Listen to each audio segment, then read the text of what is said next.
I'll just begin by doing some introduction shortly to today's theme, to the presenters, and also to just a brief bit about the Evaluation Collective a bit more broadly.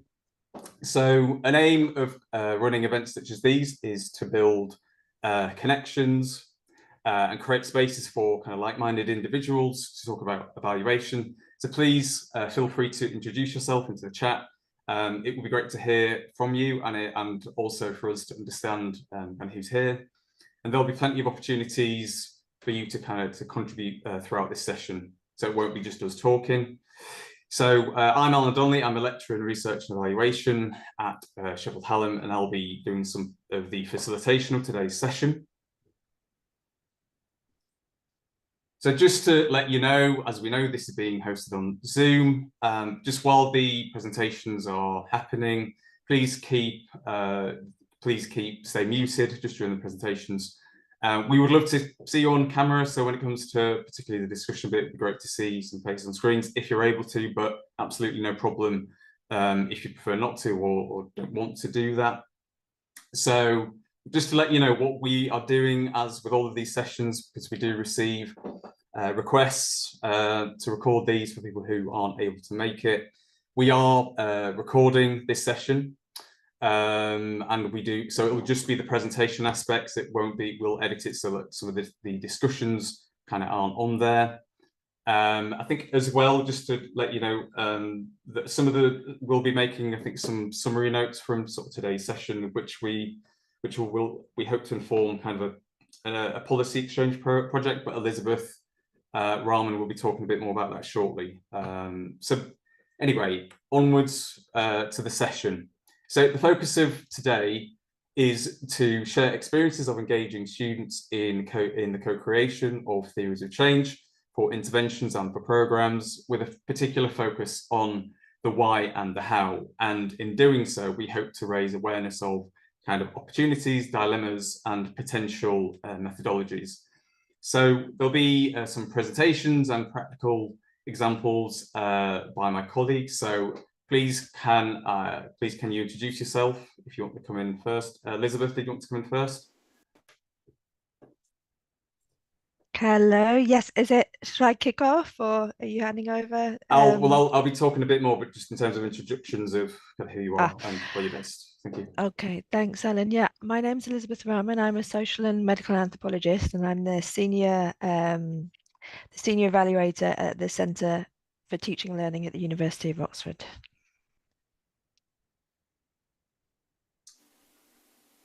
Shall I go next? Yes, please. Yes, please.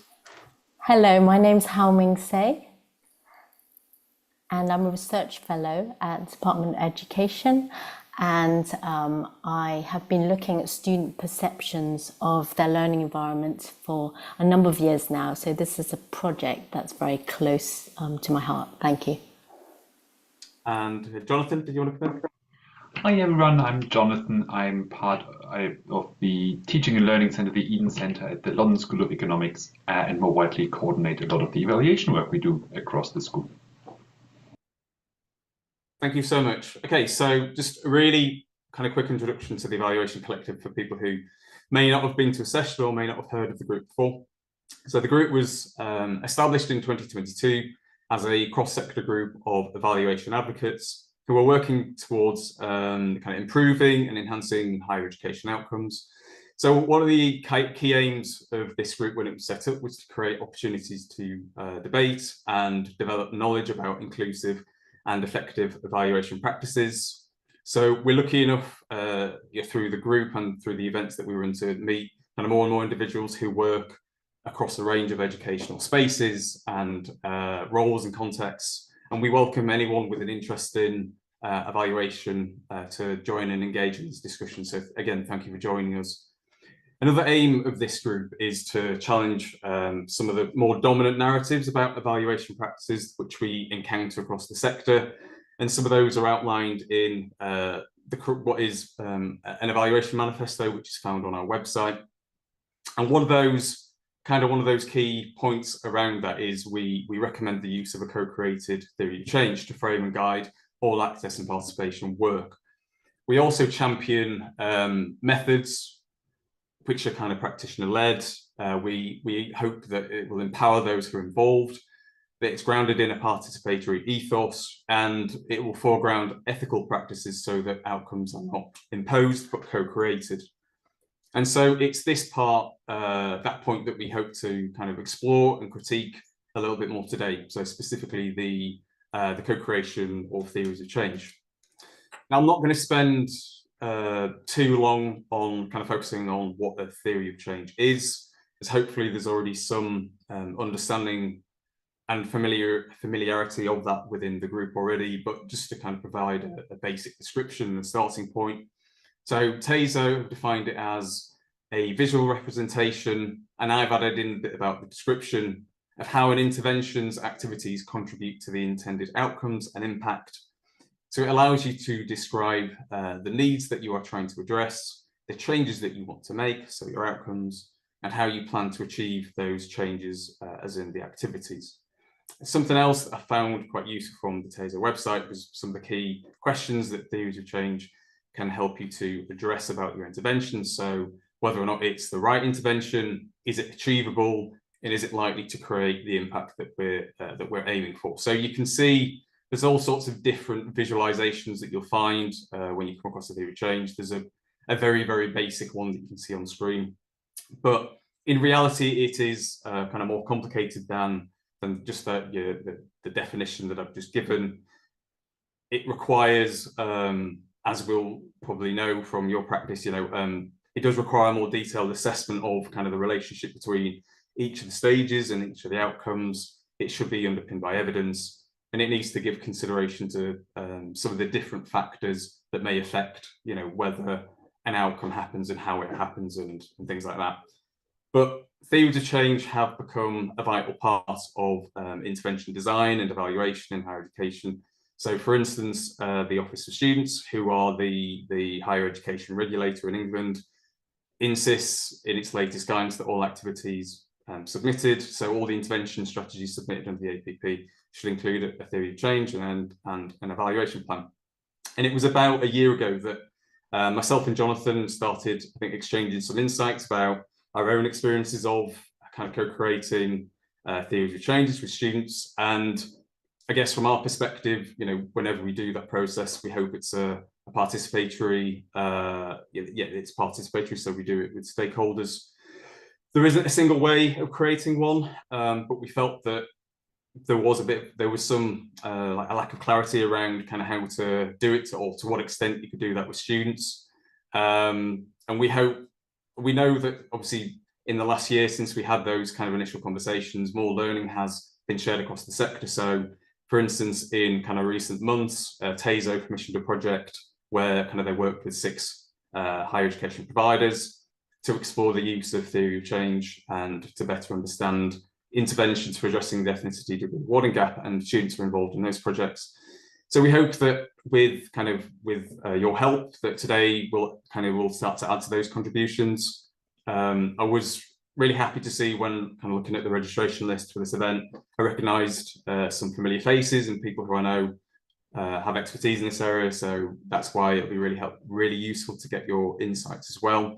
I also believe that there might be 1 or 2 students who are currently or will be taking part in co-creation of theory of change in the future. So we hope that will also be beneficial for you. So yeah, the last thing for me is really this follows on quite nicely from kind of broader discussions that we've had about kind of engaging students within evaluation processes. And the University of Oxford kind of is currently running a project on scrutinising the use of and embedding student voices into access and participation policy practice. And we kind of ran an event on that back in May. So firstly, we're going to start up a bit more broadly, where Elizabeth Rahman will be talking about kind of the project and methodologies for engaging students more broadly. And then I'll pass over to then Jonathan Schultz, who'll be talking a bit more about kind of the judgments about what and who to include in kind of theories of change. And then we'll move on to the practical examples and open discussions. Elizabeth, are you okay to Yeah, thank you. Oh. Thank you so much for that introduction, Alan. And I've put the recording notice, it's in the chat, but I'm going to post it there again. This is a standard notice that we have in our Valuation Collective meetings, and we've extended to events as part of this project. So I've just popped it there for those who've joined a little bit later. Alan, I think there's some people waiting in the lobby, and I can't see that myself. Okay, I'll have a look. Thank you. Thanks. Okay, so let me just see if I can share my screen. Could you take down the shared screen, Alan?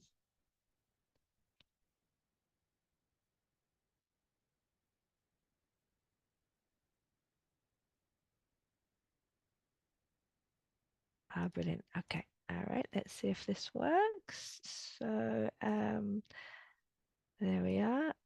Can everybody see the slides okay? Can I see an introductory slide there? Does that work? Yeah? Okay, fantastic. Okay, great. Just shout if it gets stuck or something, please. Thank you very much.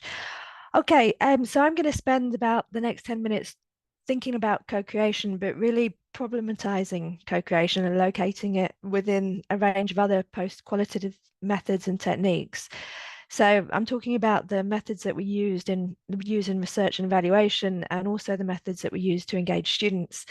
And I'm going to do this by thinking about two projects that we have at the University of Oxford. The first is an in-house project that piloted a range of methods and a particular post-qualitative approach to triangulate our findings and find out the rightness of fit of this combined methodology for the university. So this project is a diversity of student experience, the second one on the slide here. And the focus of this is the awarding gap and systemic and structural barriers faced by students from underrepresented groups. So the focus is on core students. And the second project is the one that Alan mentioned, the What Matters to Students project.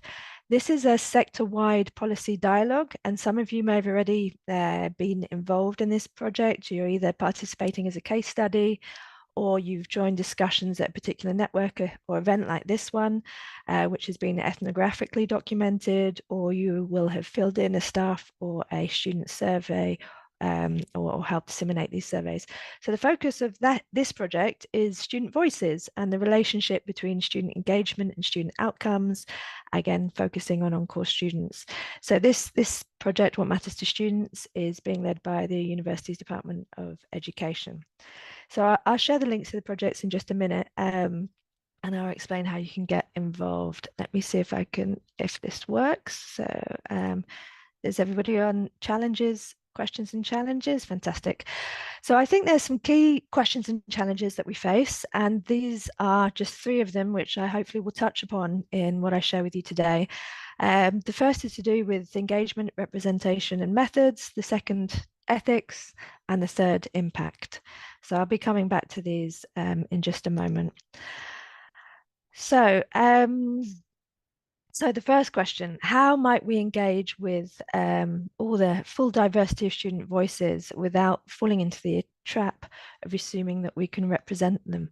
Well, part of the answer to this first question, I think, is how we recruit students and whether and how we target them.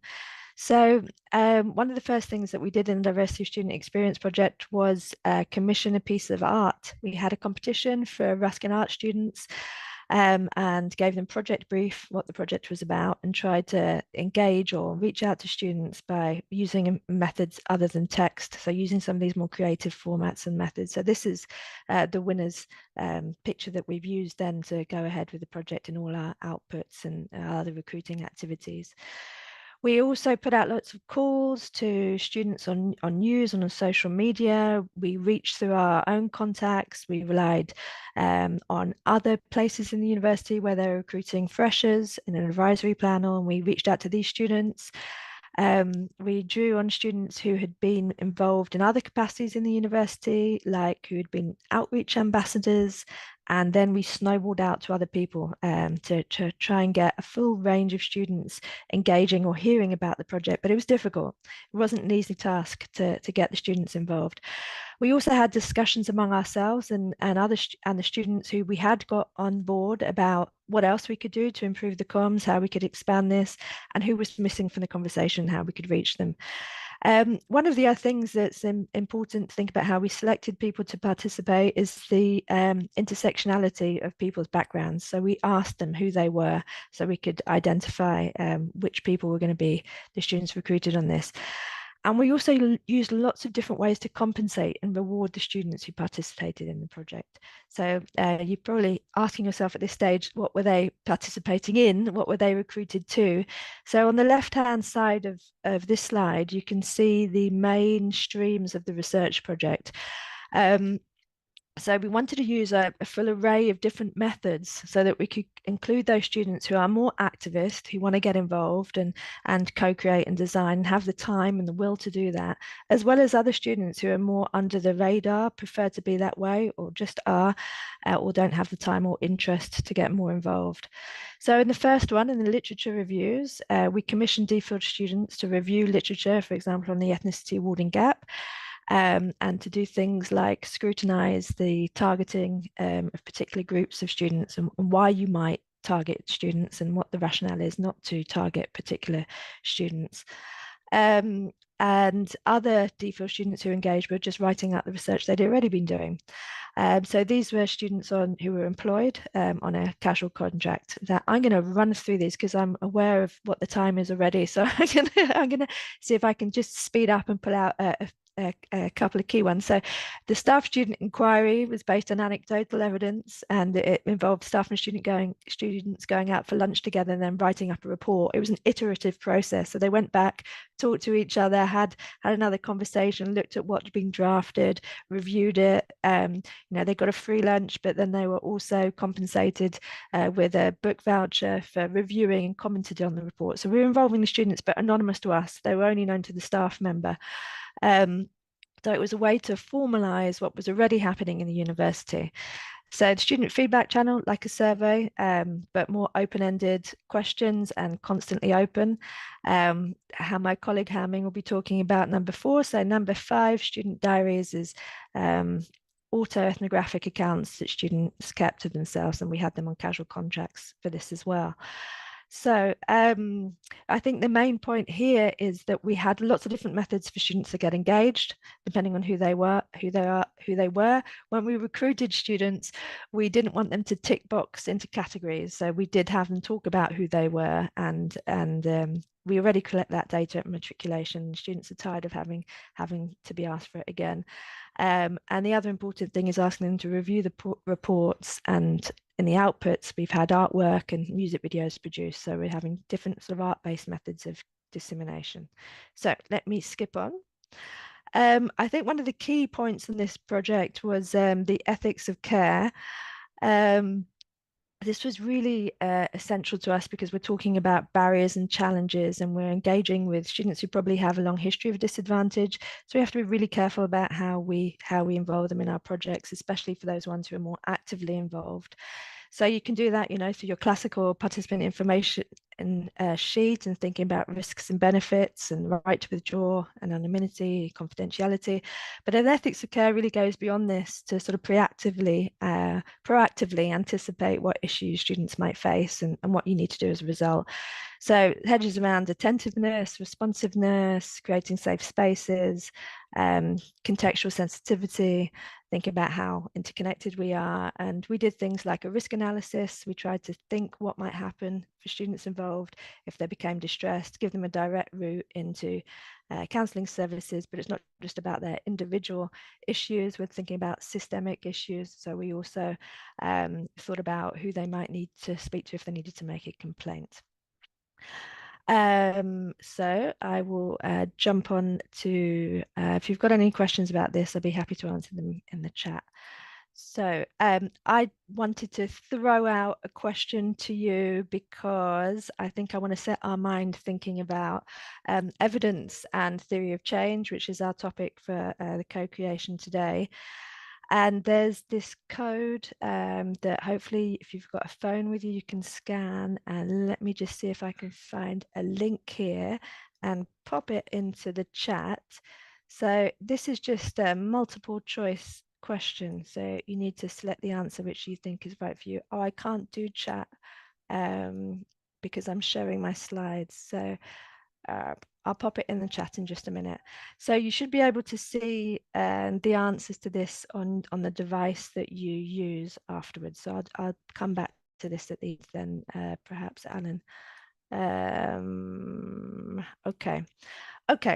So this is just to get some of your responses, and it's on a Likert scale. Okay, so let me just finish then by saying something very briefly about evidence and theories of change. I think one of the criteria that bubbles under the surface when we're trying to select which of the methods we're going to use to engage students is how will it be seen as evidence in our institution, and what weight will it have? What weight will the data have to impact the people at the institution, including but not limited to senior leaders in our institution? So, what changes does it have the potential of making? And I think we have to remember that evidence is produced, it's not simply collected. So what's seen as evidence is a crucial aspect when we're making co-creation matter.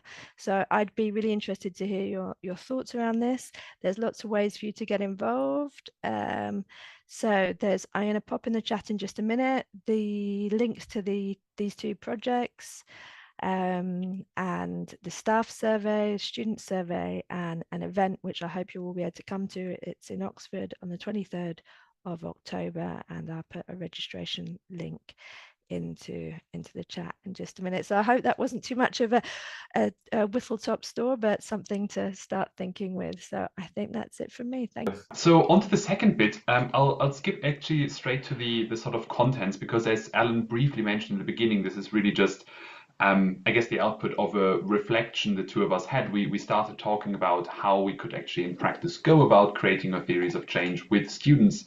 But I think on the back of that also ended up reflecting and thinking about, well, how do we justify it? But also really what is the place of student voice and the information we could potentially get from students in this process. And what we ended up with is, in the first instance, writing sort of a blog post, a blog draft, that we will share after. And I'm only mentioning that now because it means if there is detail that I can't quite cover in the next 10 or so minutes, don't fret, there will be some information to pick up after in addition to the recording and the slides. But yeah, very briefly, I think what I want to talk about, sort of 4 sections, starting with, I think, what is sort of maybe the received view. I think the quote Alan put earlier there by Taso, I think really speaks to one very particular way of looking at theories of change as something that's quite factual, quite grounded in evidence and theory. And I think what we felt is that there is more to it. And I think this brings us to this notion of boundary judgments. And as a result, in section 3, a slightly more complicated view of what a theory of change is. And all of that really then just a more or less theoretical preamble to, I think about not just the role of students in co-creating theories of change with us, but I think also potentially slightly different ways of involving them and different, I guess, uses to think of them through and think of them with. Now, what's the starting point? So by theory of change, again, very much in line with the definition Alan used, I think I really just have something super simple in mind. So some sort of schematic representation or description of how we try to implement a program. So we have some sort of description of activities, the outcomes it's trying to achieve, and then the impact that stands at the end of it. And in the process, we really try to clarify assumptions. Now, going back to the Taso quote, and I think certainly sometimes in the rhetoric we see coming out of the OFS similarly, there seems to be that really what matters for a good theory of change is that it has the right sort of relation to 2 bits. There's on the one hand the relationship to the sort of more formal and informal evidence that we have already, and then in the second step we can then use the theory of change to go out to the world and collect data. What does it mean specifically? Well, the theory of change itself should be clear, it should be detailed, and sort of give us a good description, be intelligible.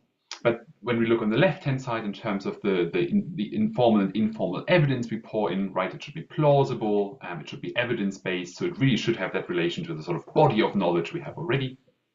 And in the second step, actually, we think much more about how we can use the theory of change, as Elizabeth actually briefly touched on, to generate evidence, right? So we use it to ideally get a sort of list of hypotheses we can then use and take to the world to measure stuff, to research stuff. And in the long run, we sort of have that backwards link where actually the world will hopefully prove our theory of change more or less right as we go along and develop and enhance it. Overall, the whole point of the activity is then twofold, right? On the one hand, on the left-hand side, we think about planning activity and planning particularly effective activity. So what we care for is that we basically have a good sense that what we are about to do makes sense and will have roughly the effect we want it to. Whereas on the right-hand side, we start more thinking about what we can do with evaluation and sort of planning and conducting our evaluation there. Now, I don't want to say at all that this picture is wrong, but I do think, and again, this was something that Alan and I ended up discussing in quite some length, that it's quite incomplete. Because something in terms of the ingredients we put into is missing. And the reason I think we think it's missing is that surely if you were to just look at the world, look at all the evidence you could collect to figure out what your outcomes are and what your impacts are, you would probably end up with a unusefully large theory of change, right? Like most theories of change, certainly the ones that we are trying to use in our everyday life, are quite concise. They are actually trying to simplify the world in some ways, right? They're really helping us to focus on a particular problem, on a particular outcome, and as such on a particular impact. But if that's the case, then surely the sort of the body of all knowledge and the world itself don't tell this to us itself, right? Every expert to explore every possible empirical relation, then we probably wouldn't end up doing a theory of change, certainly not a very useful one that would actually allow us to then go out and do evaluation with, because we suddenly would have a million hypotheses and would try to figure out them all at once. So what the problem turned into was us sort of going back, looking around to literature and trying to figure out, oh, well, what else is there? What else goes into a theory of change? And one of the answers we found is actually goes back to some of the systems thinking and system study that comes out in the late 90s and the early 2000s. In particular, there is one system called critical systems heuristics, which we found as I think quite an interesting and systematic account of how we make judgments about what we include and what we not include, which I think really is the missing ingredient when we think about theory of change in practice. Now, before I go into this in any more detail, I should really say critical systems heuristics, a huge and very elaborate sort of theory of a set of tools, descriptions, metaphysics that I don't think we're at all going to do justice on, well, what is effectively one slide and maybe 500 words in a blog post. But really what we try to do is sort of pick the bits and use it as a perspective and as a conceptual sort of toolkit to take back and think back more about theory of change in particular and apply it to theory of change. So if anybody of you are critical systems heuristics experts, we will probably botch some of the deeper metaphysical insights and just really think of it from the practical perspective of in particular using this notion of boundary judgments to, I think, explore a little bit more what goes on when we do a theory of change. And indeed, boundary judgments are one of the key sort of conceptual tools that critical systems heuristics provides. And what they mean by that is judgments about who and what is part of the picture, and maybe just as importantly, what is left out. And that can be in terms of evidence, again, as Elizabeth mentioned earlier, around thinking about, well, who is it that actually counts as evidence, what counts as evidence. But maybe most directly, it's about stakeholders, perspectives, outcomes, right? How do we make the decisions on what to focus? And what Ulrich and Reynolds, the authors behind, or Ulrich in particular, the author behind critical systems heuristics, emphasizes is that there's a lot of possible answers we can give when we think about how we set up the little system we want to look at in the context of a theory of change. And in fact, they go a little bit further, and this is again where it sort of gets quite metaphysical, but where they're basically saying, well, there's loads of different possible answers. They will all be partial. There's no one right answer. But that doesn't mean that we can't be systematic about it. And in fact, what we should do is we should try and find ways to be critical, hence the critical bit in critical systems heuristics, but really be also systematic about how we consider different perspectives and how we criticize the decisions and how we end up making the decisions around what and who we involve in the theory of change picture. really closely intertwined, and maybe the more obvious one, there's also an element of values and motivations that goes into theories of change, right? So again, by making the decisions on what we include, and I guess certainly also which programs, which policies, and which problems to focus on, we absolutely make judgments about what ought to be the case, right? If we say, well, the impact of the project should be the criterion by which we judge the success of an attainment-raising intervention is the elimination of awarding gaps, or at least their reduction, we're absolutely making a moral statement there about that it ought to be the case that awarding gaps don't exist. And similarly, when we discuss over the course of theory of change and developing the program, we're implicitly also making judgments about who matters for success, what solutions and what responsibilities are, and who we expect to contribute to that. Both, I guess, descriptively in what's realistic, but also, again, in this moral sense of thinking, well, they should contribute, or we should be able to influence them to act in a certain way. So how does that leave us with the overall picture, right? So we have a slightly simplified picture, this ingredients list. How can we add that back into? Well, in this beautiful schematic I picked, we basically just can add it in as two boxes, right? And say, well, when we do a theory of change, we don't just have the formal and informal evidence on the world and the data it generates, but also boundary judgments. Again, this judgment about what to include. And secondly, values and motivations, value judgments and motivations. And again, also relying a little bit more on critical systems heuristics, we can also start to think a little bit more about how we do that well. So when we think about boundary judgments, we want them to be deliberate rather than just intuitively, oh, well, this is the impact we've always thought about. We can actually be quite critical and should be quite critical about how we do that. And again, coming from this perspective that there's probably multiple right answers to the question of which elements, which intermediate outcomes, which impacts to include in our activity, it should be shared. So we should just try as much as possible, gather different perspectives. And that I think also then resonates with the questions of who to include from the more normative side. We want that the values and the motivation that we do represent, we want them to be justified and we want them to be legitimate. So it is really ultimately a political question that we ask.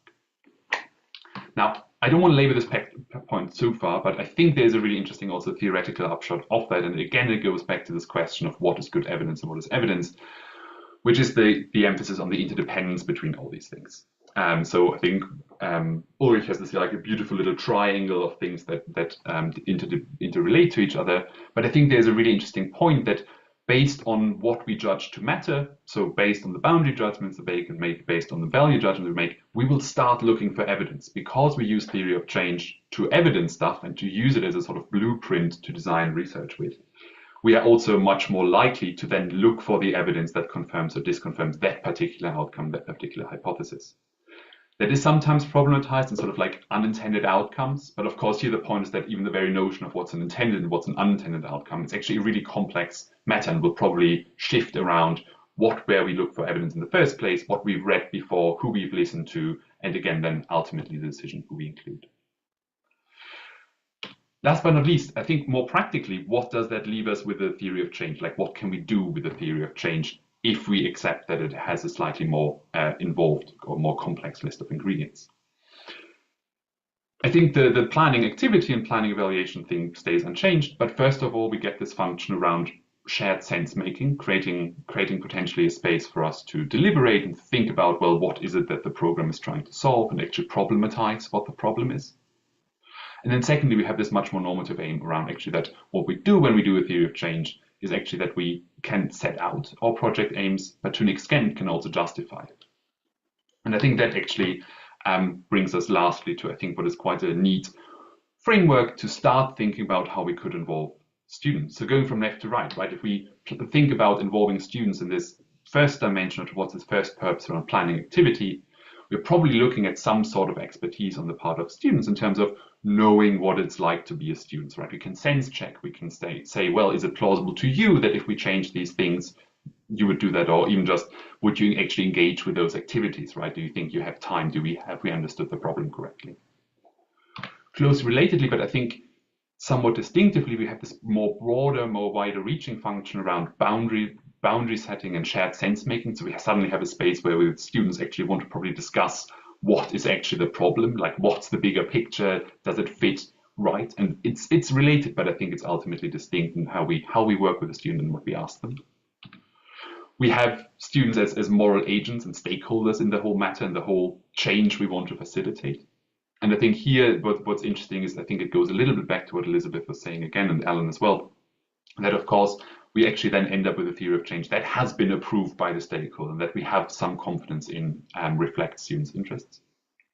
And last but not least, we also probably tap into some extent can tap into students' just expertise as researchers, right?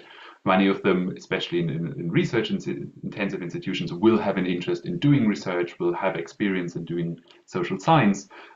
So there is, I think, a real opportunity there to, when we then think about, well, how can we take this to the world and verify it, go back to students and to think about students as researchers being involved in this process. Perfect. A whistle-stop tour. As I said, any immediate questions, please do ask them now. Everything else, there will be a little bit more explained in writing. And obviously, we also have the rest of the event to both bring it into practice, but potentially also have some more discussion.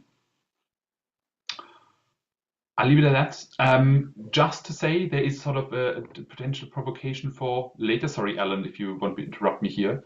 But if there is no questions, maybe one to think about, at the moment, do you involve students in the development of your theories of change in higher education? And, how does that work for you? And how have you done it? But I'll stop sharing my screen for now and hand back to Alan. So, yeah, actually, I should say maybe in chronological order, actually, what I just talked about in terms of the blog post and the reflection initially came sort of after actually doing the work. So I think some of the framing probably we didn't quite think of it in those terms at the time, but I'll do my best to present it neutrally as possible. Cool. Yes, where did we actually try out to work with students on theory of change was in a scholarship program. You'll see I didn't get quite the full permission to talk about it super openly, so I'll be a little bit strategically vague. I hope that it doesn't omit any of the important details. So broadly, it was a then newly launched scholarship at LSE that looked specifically at ethical leadership. And when I say scholarship, it's potentially a scholarship not in the super traditional sense of just a pot of money of transfer funds, but actually over the 2 years. So it was for undergraduate students, and it takes place in the first 2 years, 2.5 years of their degree.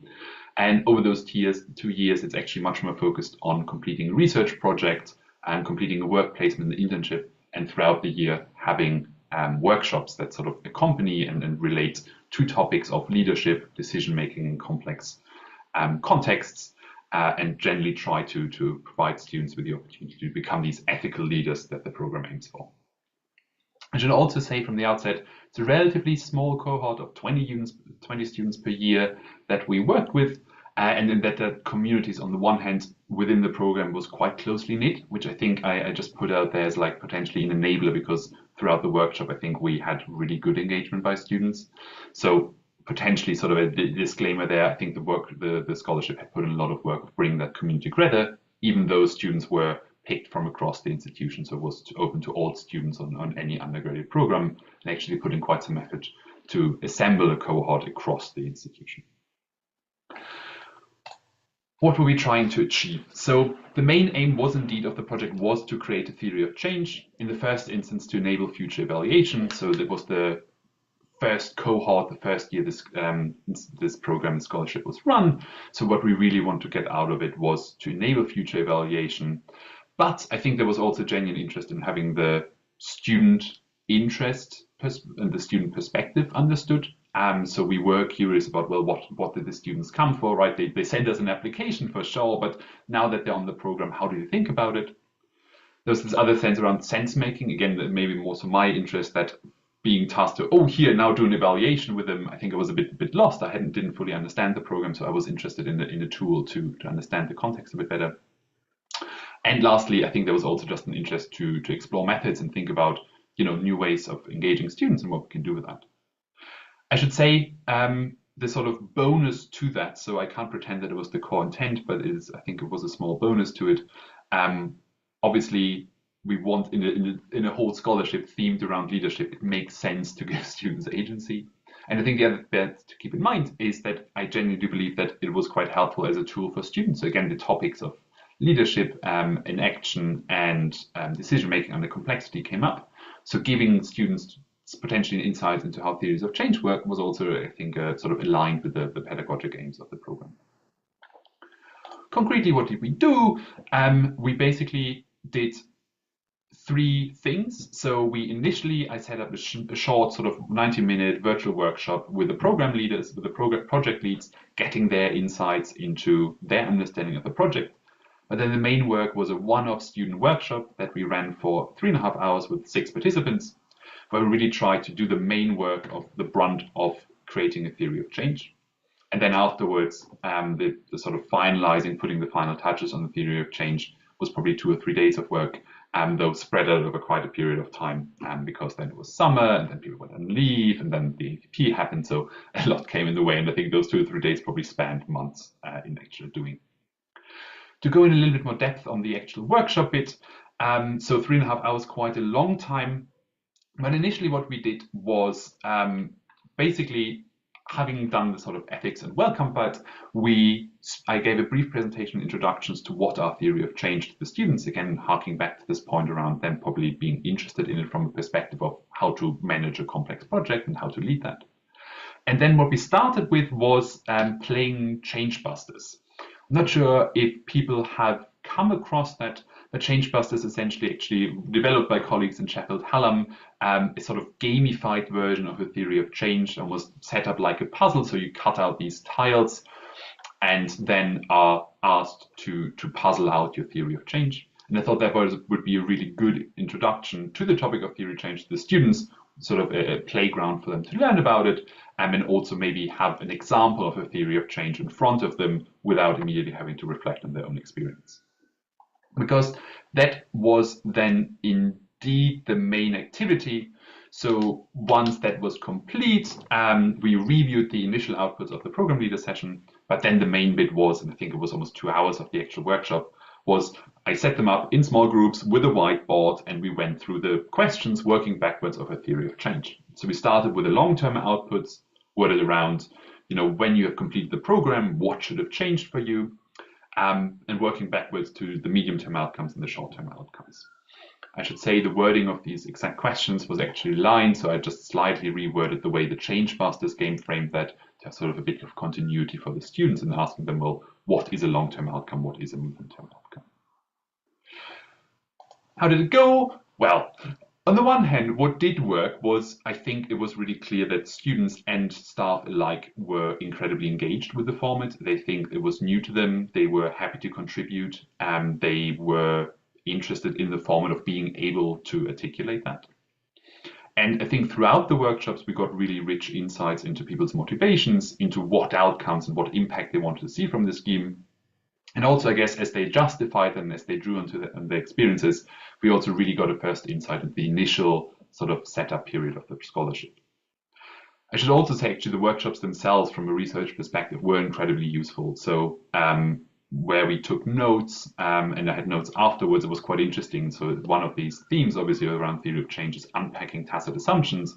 And it was really interesting to see how students just didn't necessarily reflect on them in the moment, but certainly were talking about it. So to give a concrete example, some of the students were really emphasizing, or it was quite interesting to note that whenever there were outcomes or challenges encountered, students were very quick to relate their own experience to that of others. So it was very clear that they had quite a good insight into what the other students were doing, and this community aspect was actually a real enabler for them to learn and reflect on their own experiences through contrasting and discussing with others.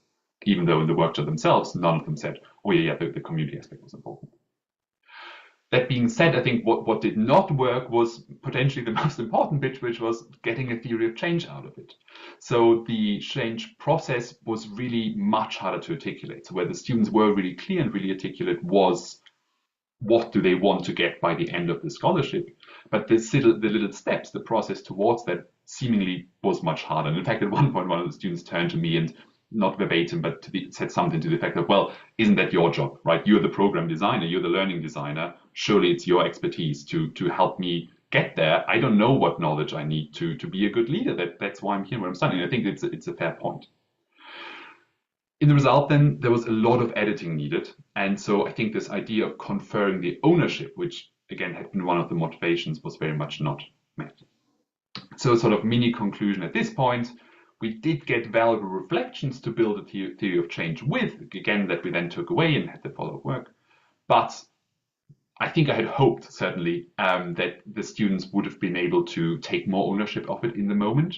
And so I was quite concerned that by editing, we were ultimately diminishing that student voice again, especially since with term and APP and summer exams, we then didn't have an immediate opportunity to follow up with students and say, well, here's what we took away. What do you think about it? So that actually took us, I think, close to 12 months before we could actually talk to students again. And obviously that changed the nature of that checking in quite drastically. I'll be really brief. Basically, what we then did is we tried to do that validation in a slightly more extensive exercise, this time rather than sort of in the middle of the first year, now with the students that had same cohort of students, but the ones that had just finished the scholarship. So we ran the second workshop, and this time 1.5 hours, getting slightly fewer participants, namely only 4. But basically what we did is we used a method called rich pictures. Happy to say a little bit more about that. Otherwise, there's a link on the screen. But basically what we tried to do was we then used the theory of change as a starting point for discussion. So basically we put the theory of change in front of students and asked them, so, here's the outputs we got. We very much framed it as there was some input from students, but a lot of editorial editing on our part. Does that resonate with your experience and your journey over having been in the scholarship?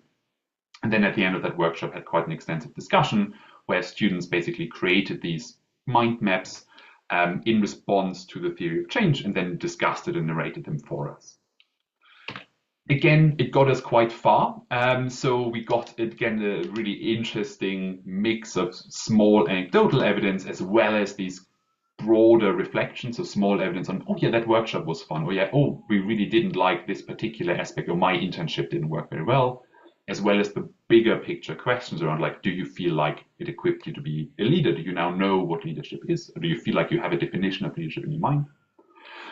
But I would say the one question that even this format didn't quite achieve was this elicit the process understanding, the sort of causal map that I think a theory of change can be really powerful for getting at, of saying, well, what A happened, like if A happens, then B happens, then C happens, or A happened because of B, because of C. So getting from one to the other. And I think that was, interestingly enough, something that didn't work super well.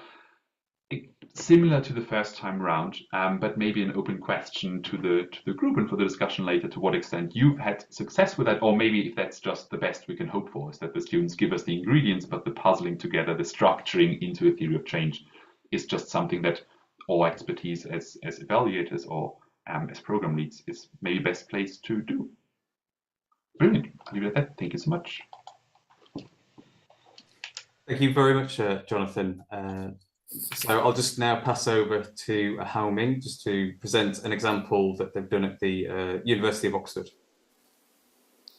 Hello, everybody. I'm following Jonathan's case study format, and this project I did with Elizabeth, and we're just going to go through and tell you how we actually did it practically. Next slide, please, Elizabeth. Yeah, so I'm going to start off with some quotes. I found this project incredibly effective, since the primary concern everyone had was that they did not feel heard in prior opportunities.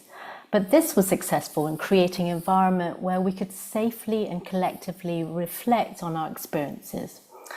Continuing to vary the methodologies also proved to be instrumental in helping us reflect and consider different perspectives on our experiences in the university. I felt heard, and hearing each other's experience made me feel less lonely. What is important for me is not just throwing my subjective experiences and ideas for change at a wall, but situating my experiences alongside my peers and looking at what has been tried or what is being tried to see what next steps we can contribute towards. So Elizabeth already gave us a background, so I'm going to go through this quite quickly, but the pedagogic, a big mouthful, the Pedagogic Participatory Action Research Project, the PAR student advisory groups, was part of the APP activities for the university to better understand how students from diverse backgrounds participate in learning. The project was led by CTL, led by Elizabeth, and in collaboration with the Department of Education.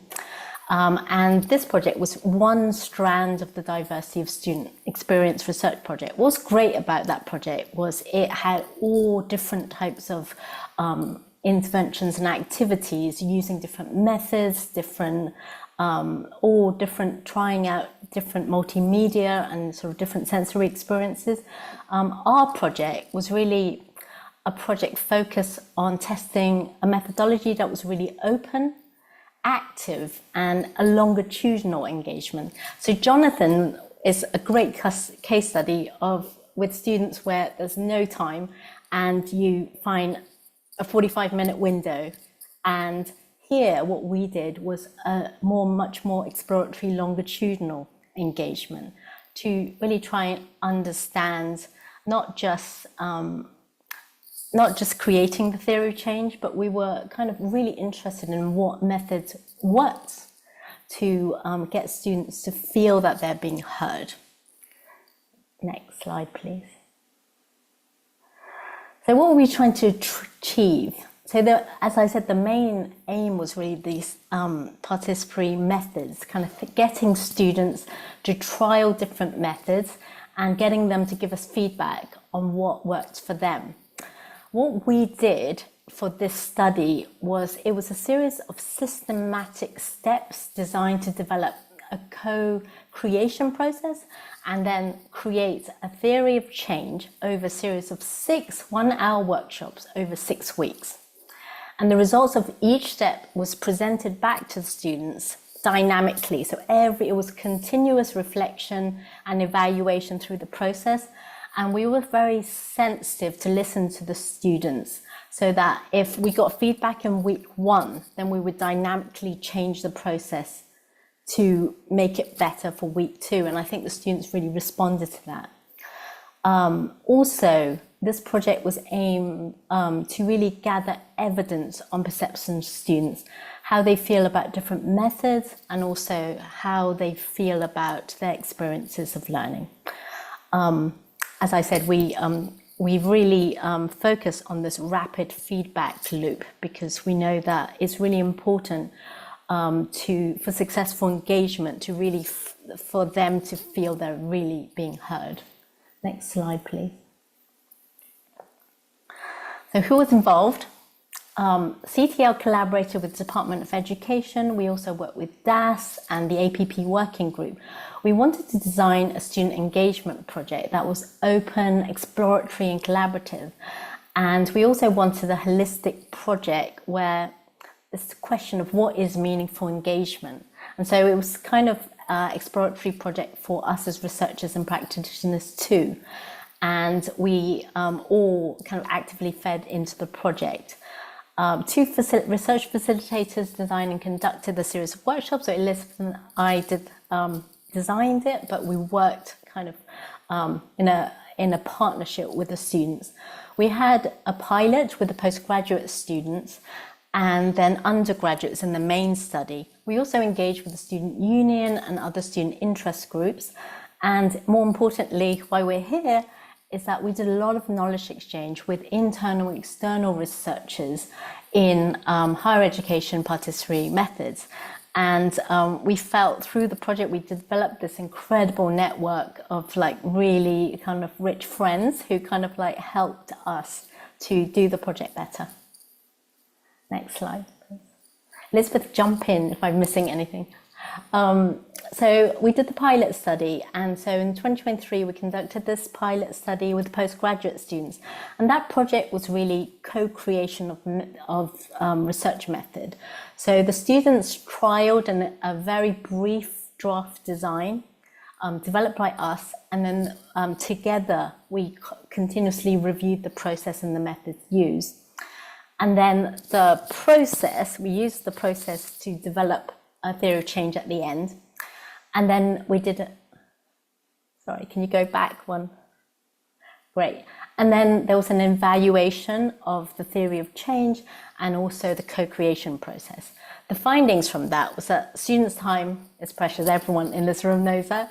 Really hard to engage them. So it's really critical to find the right balance between what they feel like is a meaningful engagement and also how do we minimize the actual practical time required. Everyone's incredibly busy. How do we build a safe base for students to trust each other and empower them to share openly with each other? That was really key to the quality of perceptions and responses and the feedback we collected. Also finding the right balance of open exploratory reflection and discussion in the sessions, and also then collecting very focused questions and surveys back so that we can they can take that evidence and tackle the theory of change.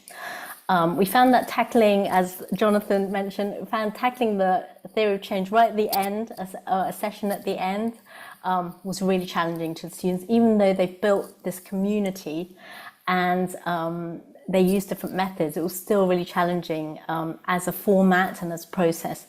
Also, we found that was really important. Students really responded to the fact that we use a big range of methods, because students like to learn in different ways.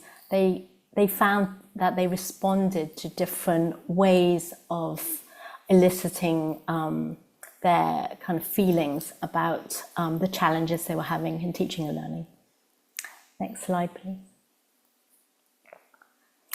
So what's the best way to do this? So what we did, we took the findings and we learned from the postgraduate pilot, and then for the undergraduates, we started off the process by really thinking about methodology with them, and we were very open about presenting it as a dynamic tool, so that if at any point they said we have to change it in some way, we would do that. And we also had specific research questions, and this theory of change was the end point. But we also constantly asked, are there any other questions and concerns and challenges you want the project to explore? It was also incredibly critical that they, throughout the project, Elizabeth and I started off as facilitators, but we actively worked in a way that by the end of the project, we handed the baton across, so that we would lead discussions at the very beginning in workshop 1 or 2, but then we asked for volunteer leaders to lead the discussions. But so by the end, they were really kind of running the creation process. So the 6 workshops, the 6 steps to developing theory of change. Step 1 was defining the problem. Like, what's the problem that you want to address? Who are you aiming to support? Who are the target groups you want to look at? What's the scope of the problem? Who are the stakeholders? Also key assumptions. What are steps that need to bring about change? Step 2 was an activities brainstorm. So we wanted them to kind of think about what interventions or activities they would like to design that would be able to make the change they want. Then we designed the activities, they designed the activities, and then we talked about these very specific steps in the theory of change. What are the measurable effects of this work? What are the wider benefits of this work? What are the long-term impact of this project? And then we obviously reviewed the theory of change. What we did was we had a group that we led through this week, but we actually had a wider group of students who wanted to be a part of the project, and they applied to be a part of the project. So what we did was we had wider groups that we were able to review, and we also did that with the student union and other projects. Vanessa Worthington, who's in this audience, led this great Black students theory of change session, which was a direct product, or kind of students said that this is what they wanted. They wanted a target group and a specific theory of change for this group, because they had very different perceptions. And so Vanessa did as a splinter project of that, which was fantastic. Next slide, please. So I'm going to very quickly go through methodologies. So how each session was working towards different steps of theory change, but we started off each session with a different methodology for them to really work with each other and be able to talk and listen about their experiences. So we use listening rooms, which I'm sure quite a few of you know about, And in those, it was just it's a very sensitive and effective tool where participants just listen to each other very neutrally, and students feel like it's a space that they don't experience very often, where someone just sits and listens to you. And so we had different prompts about what the most significant challenges for you. Are you aware of other challenges that your peers face? What matters to students in your learning environment? And then they use those reflections afterwards to work in pairs and started working on the different steps of theory of change. Next slide, please. Another methodology we used was appreciative inquiry. This was a really interesting methodology because students felt that in other opportunities they had, they were always asked to be very negative, or they actually had to talk in quite a raw way about the challenges. But in this, we inversed it by the tool was to discover the best of what is, to dream what could be, the ideal, the wishes, destiny, what will be, sustain the vision. So it was like an inverse of thinking about what your most significant challenge. Next slide, please. We also use photo voice, which is a great methodology I've used previously, but also use a lot in development. We got students to take photographs of teaching learning spaces where you feel you can be yourself and spaces where you cannot be yourself. And then the students use a much more visual way to just talk to each other about whether they felt included or whether they belong, and what does that mean to them, and what distinctive differences. And then they use those reflections to then look at the steps for theory change. So I just want to give a few quick reflections because you've been talked to a lot. Focus versus extended engagement. So this is sort of a dialogue Jonathan and I have about this work. It's very difficult. So we had a few quotes where I think the greatest strength and effectiveness of the group is in the transparency and the genuineness of qualitative student input engendered. I think most people felt we built trust over the 6 weeks and were willing to share openly about their experiences. It meant there was time for us to dive quite deeply into different aspects of that experience and the ways the university could change to improve it. The PAR project created a safe space to convey our experiences, and I was fortunate to feel respected and heard. Next slide, please. We also looked at this question: how important is having research facilitators from other underrepresented groups or diverse backgrounds? Students said very important, especially given the conversation we've been having about belonging. It automatically puts you more at ease when the facilitators are from underrepresented groups and also are genuinely listening. Otherwise, it could feel quite stark and like you're being observed from the outside, given the nature of the questions and discussion. I think it allowed me to feel safe and also save time because there was little or no need to explain the foundation of one's lived reality. Next slide. Yeah, so here are some intentionally blurred slides. Elizabeth, do you want to talk about why they're intentionally blurred? Yeah, thanks so much, Hamming. I'm aware that we haven't got too much longer, but yeah, this is just to give you an idea of the process that we went through and how we went about trialing these different methodologies that Hamming has been detailing. So each of the boxes you can see here, I mean, these are confidential. These are the anonymous responses of the students that participated. So you can see how we had this, ever expanding whiteboard, and then we had each session we had one of these different methodologies which involved. It was all online. It was all on Teams. We found that worked really well. It was really flexible and easy to engage the students. So we did lots of sticky notes because everybody loves sticky notes, and that worked really well. So that allowed us to it got very messy. It was very, very messy. And I think in the first iteration of the postgraduate group, it was also very open and very expansive because it was completely exploratory. And in this section, we tried to structure it much more closely and to direct the students in a way that we could take even messy comments and put them into a theory of change that we could then show back to them. So we did a lot of work around collating the responses as well. And Liz Paulding, who's on this call as well, also helped us a lot with that. So there was a lot of compiling together all the messiness of this approach, this open approach.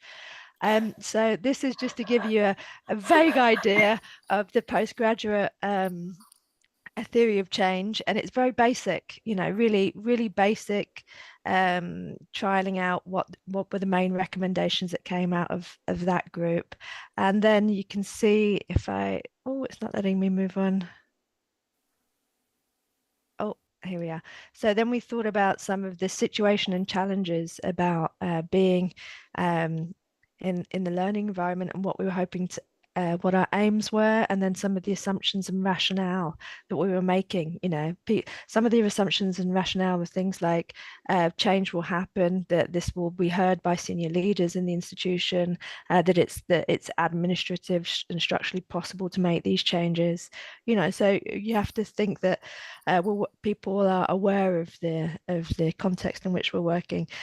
And, you know, there's so many different items that came up in the theory of change, of all the different activities to the interim, long-term and major impact of these activities that were suggested. And we grouped them into categories and into sort of intervention strategies so that they could pair up with those. And this is the Black Students Advisory group, which Vanessa ran. And it was a similar thing, thinking about what the problem is, how the students see the problem, how the students see the aims, and what are all the things that that can be done to improve those. So shall I hand back to you, Hamming, to Yes, round up? Alan, how are we doing on time? A couple of minutes, if you could wrap it up with that'd be great. Yeah, so I wanted to give some final thoughts. So what's interesting is that as researchers, practitioners, we should always really think about the methodology we use for students. And the first comment from a student participant that made me really sit up was, he said, why after using such open, immersive methodologies like listening rooms and photo voice to understand complex student issues, why are we using a reductive management tool like theory of change? So the question is, why are we? And Jonathan and Alan, we've been talking about this for a while, and it really kind of made me think about a critique of theory of change too, and also how do we make the tool better, because obviously TASO and Office students really support us and encourage us to use it, and also what are the methodologies post theory of change look like. I think it's really important that we should collectively reflect on these tools. I just have like 3 points on the challenges of theory of change. I think the challenges of evaluating really complex landscapes simplistically is kind of like a reductive, it can be seen as a reductive tool for a complex analysis, although it's a double-edged sword. It's fantastic at how you can reduce a complex landscape into a very clear picture for students. And some of our students loved it because of that, and some thought it was too simplistic. And then paying due attention to context and assumptions, and then the real perils of thinking big and making the real influence of participants explicit. Because the evidence we collect, how seriously is it taken at institution level, what are the real changes that can really be made? And then the importance of theory of change as a dynamic tool. So it should really not be seen as a piece of A4 paper. It should be something that is constantly reviewed. And then the unidirectionality of theory of change and the implied illusions of stability, certainty, and happily ever after. And I think for students, when we tell them to think about change and thinking about the future, and then kind of leaving that open-ended, can be quite challenging. And it's about managing expectations, but also getting being on that journey with them. So to finish it off, I think obviously further studies are needed to understand the use of theory of change. in the higher education context. I think we've shown that students have really engaged with the process, but it is a challenging process to do it longitudinally in terms of time and expense. Thank you.